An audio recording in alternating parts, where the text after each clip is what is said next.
So we're about to start day number 9 at this court rehabilitation down in Alice, Texas.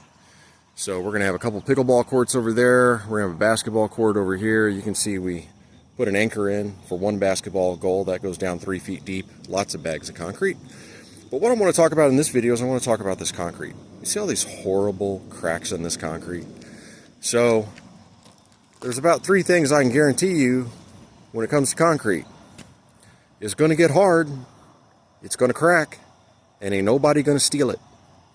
But even though we know it's going to crack, we definitely don't want it doing this. We don't want these cracks getting wide, and we don't want one side of the crack becoming higher than the other side of the crack.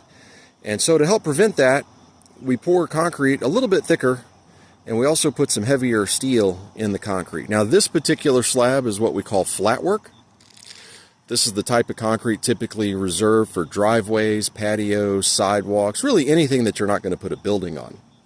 However, I would argue that this particular type of concrete, flat work concrete, is not appropriate for a game court surface. So with a game court, if you have something like this in the middle of your court, that's catastrophic. You cannot use your court. Now, if something like this happens on your driveway, you can still drive a car on it.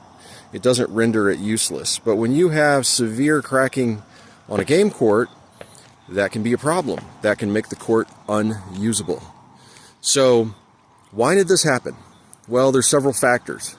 One of those factors is just the geotechnical conditions down here in Alice, Texas. They have sandy clay. The clay is expansive. It expands and contracts, and the concrete moves around.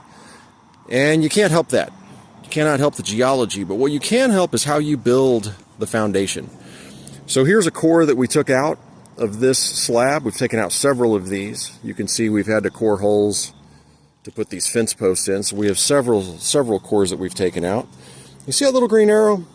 That little green arrow is pointing to the steel that is in there. See that little bitty shiny piece of metal?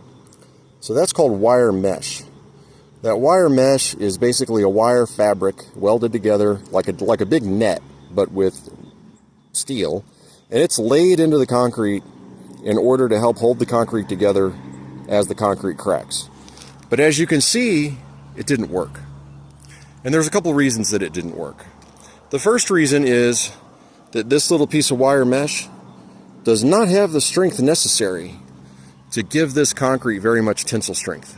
Concrete has very limited tensile strength, very high compressive strength. So it cracks easily and it'll pull apart. So the steel is put in there to help prevent that. But in this case, they used the wrong steel. They used the type of steel